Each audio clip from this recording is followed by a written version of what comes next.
Hi everyone, welcome back to MEG Motors.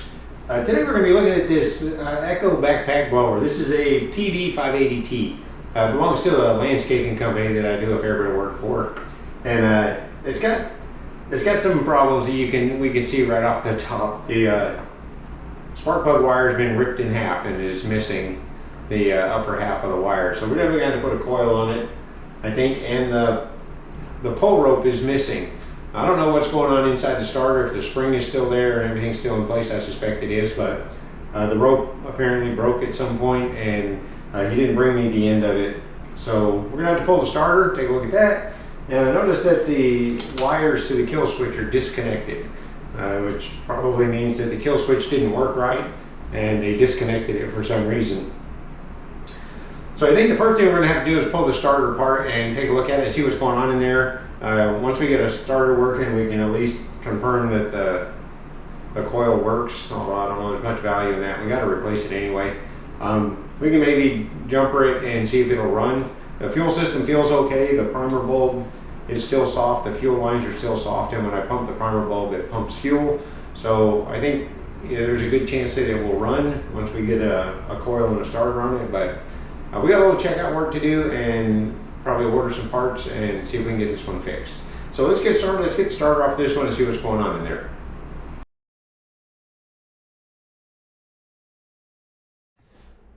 All right, so let's get the starter off of this. I think this is going to come off pretty easy. Just four screws, and I think it'll pull right off.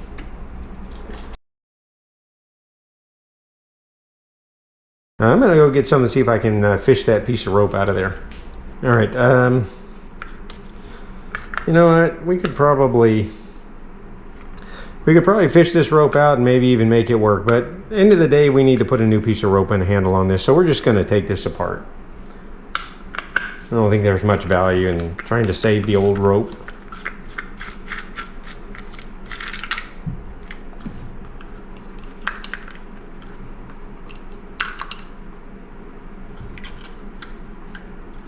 So our spring in there, it looks good.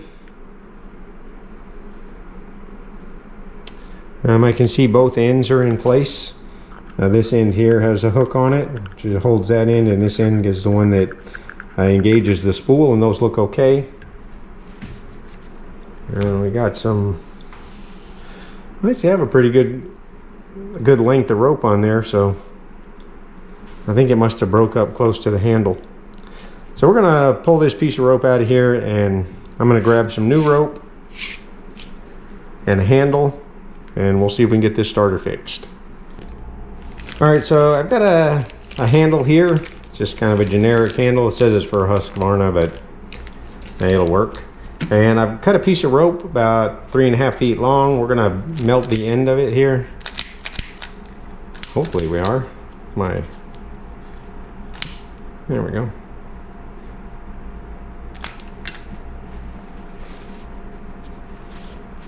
We're going to do both ends. Oh, this end's already done. All right, and then we're just going to feed it into the reel.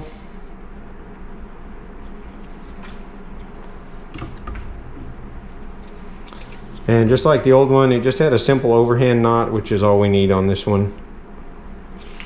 Has to fit down into that holder right there. All right, and then let's see, this needs to wind this way. I'll wind up the rope.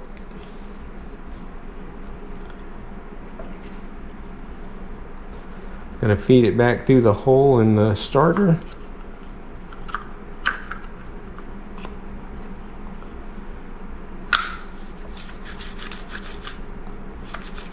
All right, and then we're gonna put our handle on the end. We may have to tighten that one turn. Typically we do, but I'll show you how to do that in just a sec.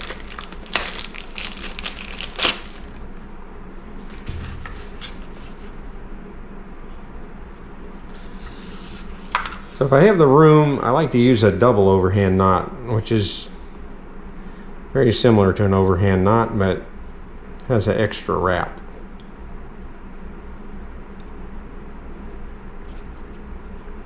It looks kind of like that, and just 2 wraps around there instead of 1. So long as that will hide in the handle, and it will on this one.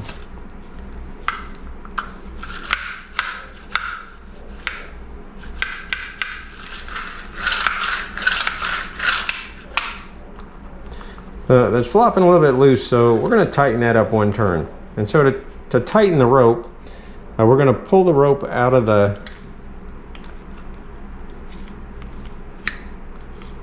rope up like this.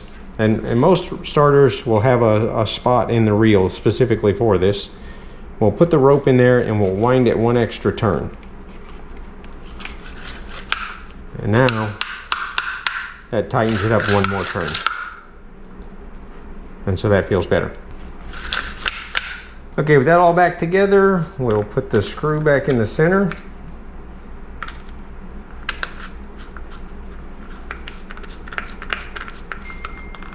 I'm going to cut this tail off a little bit shorter.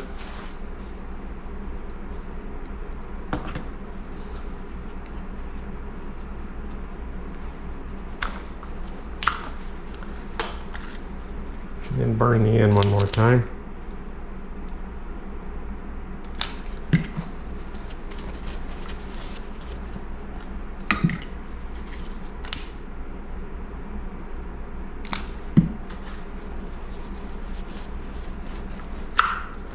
There we go. Okay, let's put this back on and we'll see what else might be going on with this blower.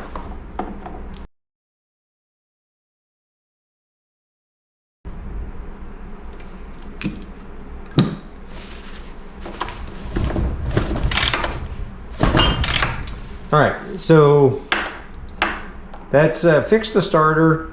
We're gonna reset the camera a little bit, and I'm gonna see if I can actually start this. Before we do too much more work, I wanna make sure that there's nothing else wrong, like an engine that doesn't run or an engine that's defective. So let's do that, see if it'll run, and then we'll go from there.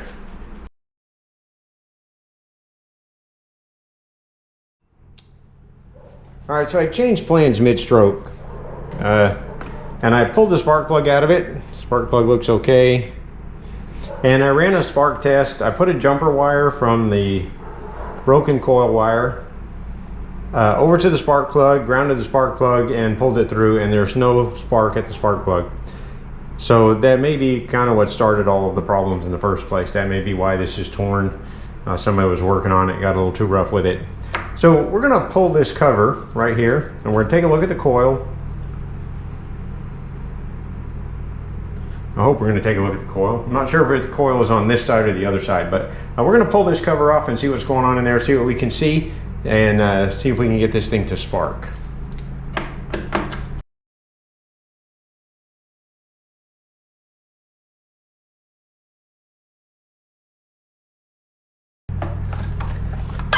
Just judging by the number of cobwebs on this blower, I'm suspecting that it hasn't run in quite a while.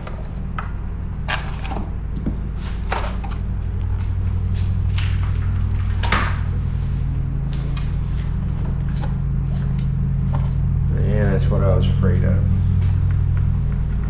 So the coil on this one is actually on the other side of the engine. So we're going to have some significant disassembly to do to get to the coil and see if we can figure out what's going on. But it's definitely not firing.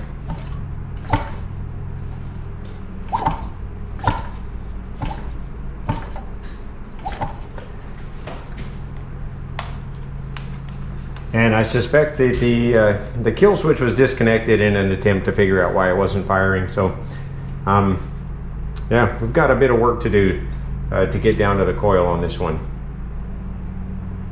So let me reset and clean up here a little bit, and then we'll get started taking this apart.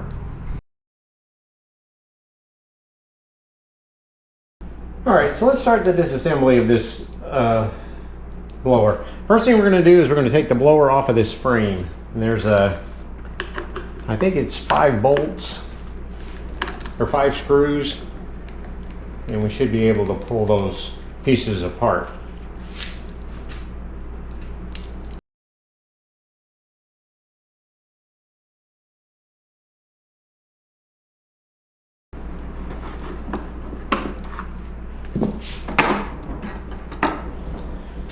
All right, so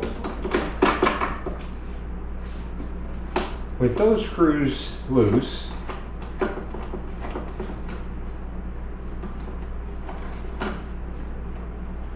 we should be just about ready to separate these two pieces. The gas tank will stay with the black frame, and so I need to disconnect the fuel lines from the carburetor in order to separate these two pieces. So I'm just gonna pull them off. No big trick or secrets there. All right, and let's see now if that separates us all the way.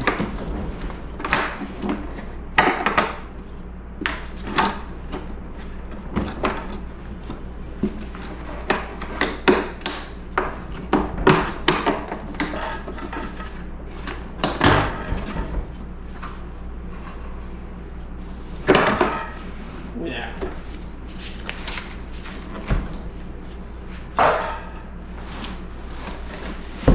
All right, so now we have to split these cases. So we still have to get to the coil, which is on this side of the engine. So we're gonna have to split these cases, and it looks like the screws going from this side. So we have a number of screws around the outside. Oh no, hang on just a minute, look at that. All right, so it looks like we don't have to go quite as far into this as I thought we were gonna have to. I think the coil is mounted right here.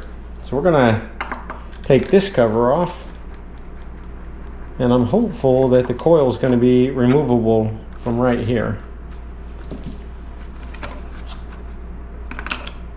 Oh yeah, look at that.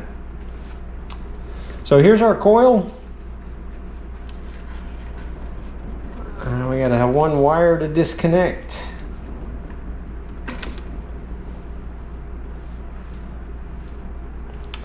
And then 2 screws, and we should be able to take it off.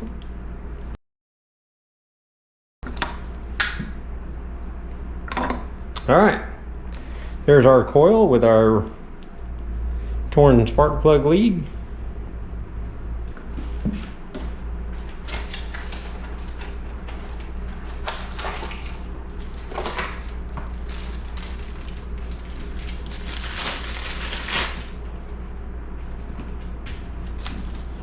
And here's our replacement.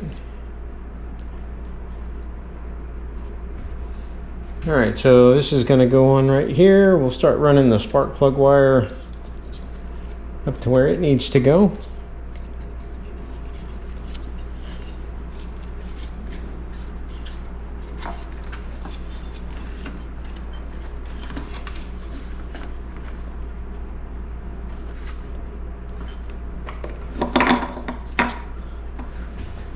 All right, I'm going to get some Loctite for these screws, and we'll start mounting this coil. All right, so when we mount our coil, it's important that it be the right distance from the flywheel. We've talked about this. If you've seen some of my other videos, we've talked about this before. We need 2 good magnets. There's one, got 2 good magnets on the flywheel. And the way this system works is when these magnets come around and line up with these poles, they'll energize this iron core, this metal core in the coil, with a magnetic field. And then when they move past the coil, that field will collapse. And when it collapses, it'll pass through a number of windings in the primary or the secondary windings in this coil. And there's a lot of them, and each one generates just a little bit of electricity. But when you have a lot of them wrapped around this metal core and the magnetic field passes through them, they combine together to create a high voltage that we need to fire the spark plug. And to make that work, the magnets have to come close to these 2 poles but not touch them. And so one of the ways that we have to set that gap is with a card like this one. This is a card that I got with a coil that I bought one time. And we place this between the magnets and the coil, and it'll set the correct gap for us. If you don't have one of these, you can use probably a business card. The gap's not super critical. It needs to be close, but not too close. I've seen them run with a wide range of gaps, so it's not super critical. This card, I'm gonna measure this card with a caliper. This card is about 15 thousandths. 15, 16 thousandths, something like that. And so anything reasonably close to that, like a manila folder or maybe even construction paper or a business card probably would be fine. Anything that you have will be good to set this gap. And so we're going to put this card down here, and we're just going to set our coil in place and let the magnets hold it up against the flywheel while we put some Loctite on our bolts.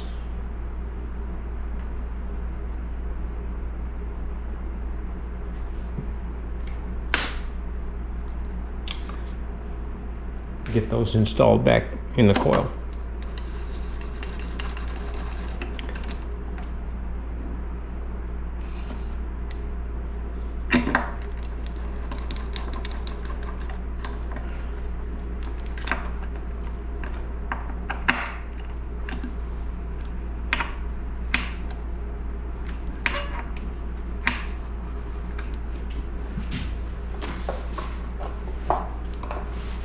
All right, so that gets our coil installed.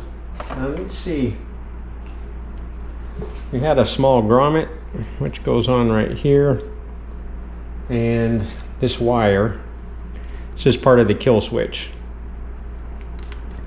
And so we need a way to turn it off once we get it running. And so to turn this off, whoop,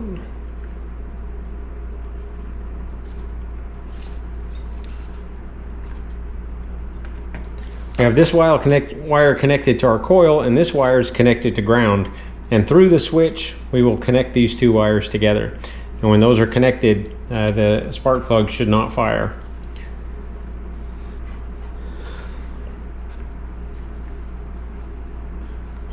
All right, so all of this goes here. And then we'll put our cover back on. Oh, let me take my card out.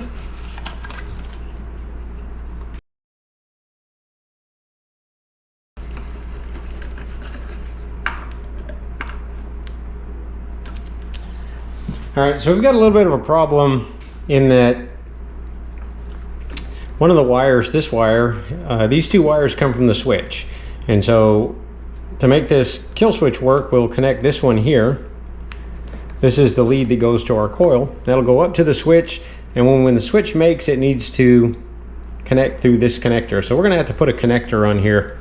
And I think I've got some connectors. We'll crimp one on and see if we can make sure that the kill switch is working. But before we do that, we're going to run a test and see if we're firing now. I don't think I can make it fire pulling it by hand, but I'm going to try.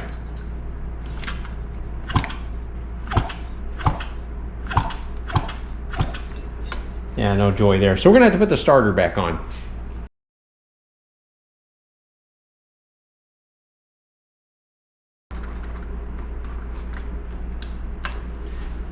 All right, I'm gonna reset a little bit and I'm gonna try to show you spark. It doesn't always come out on the camera, but we'll see.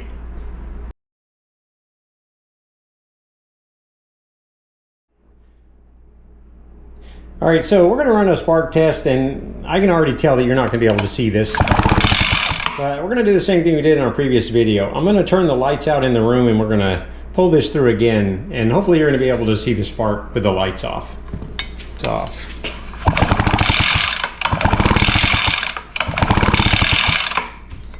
So the good news, it's definitely firing. I hope you could see that, but if not, you just have to trust me. It's firing just like it should, so I'm hopeful that when we get this back together, this is gonna run. But let's continue the reassembly.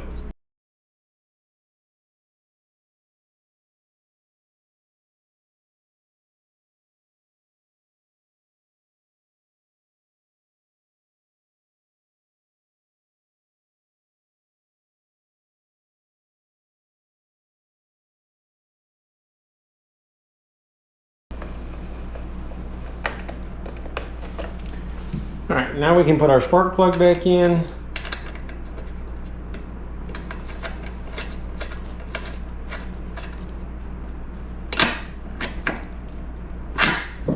disconnect our spark plug wire. All right, I'm gonna gather up some supplies. We're gonna fix this kill switch wire next. All right, so to fix this wire, we're gonna use a crimp-on electrical connector. I've already confirmed that it fits the connector that's already on the blower. So I'm gonna strip back. I'm gonna strip back a little bit of wire.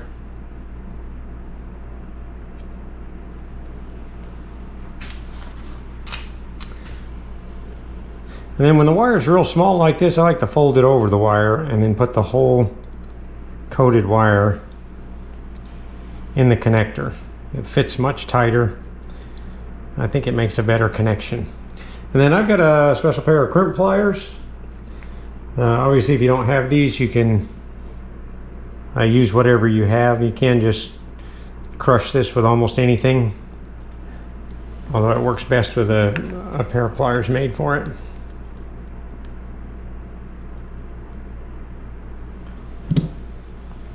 All right, so that gets our connector back on. We'll connect that wire back.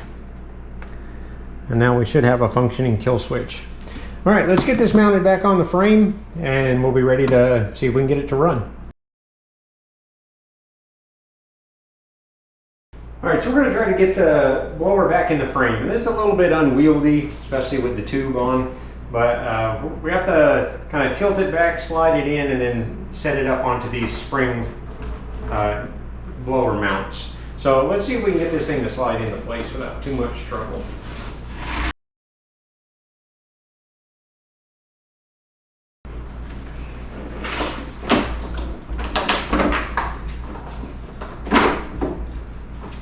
All right, so that gets it at least mounted in the frame. Now we just gotta get the bolts in to tighten it down.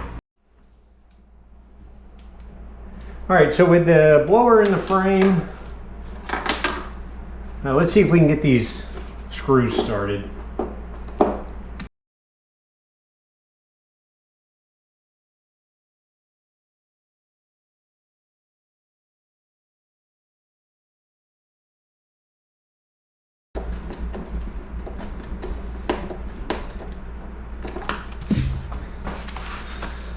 All right, I think that has us all back together.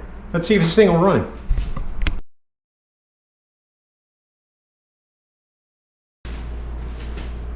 All right, so let's see what happens with this one. We have the switch on. We're gonna go to full choke. I pressed the primer bulb, it pumped fuel, is a good sign. Let's see what happens.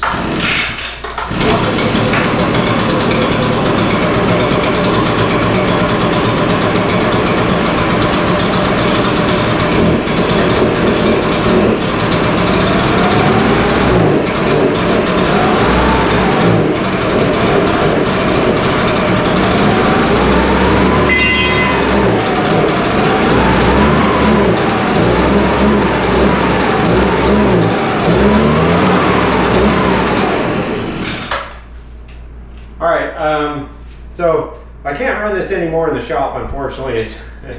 These are really powerful blowers, and it's kind of blowing some stuff around inside the shop. So I'm gonna have to take this outside.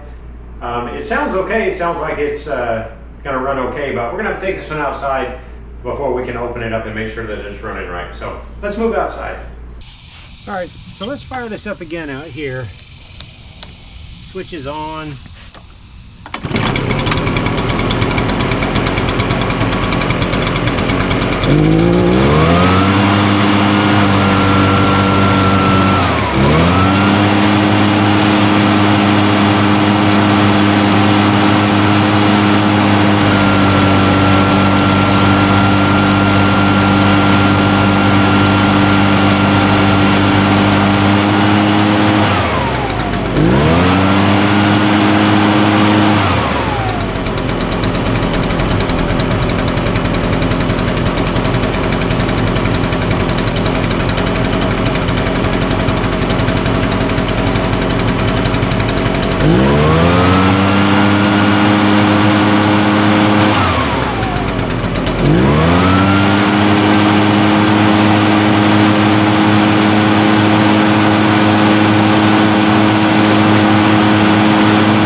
right, well that sounds good. I think starts easy, runs good, blows hard. These are very powerful blowers. So yeah, fix the recoil starter and put a new coil on it, and that seems to have taken care of it. So I think we can call this one fixed. I hope you enjoyed the video.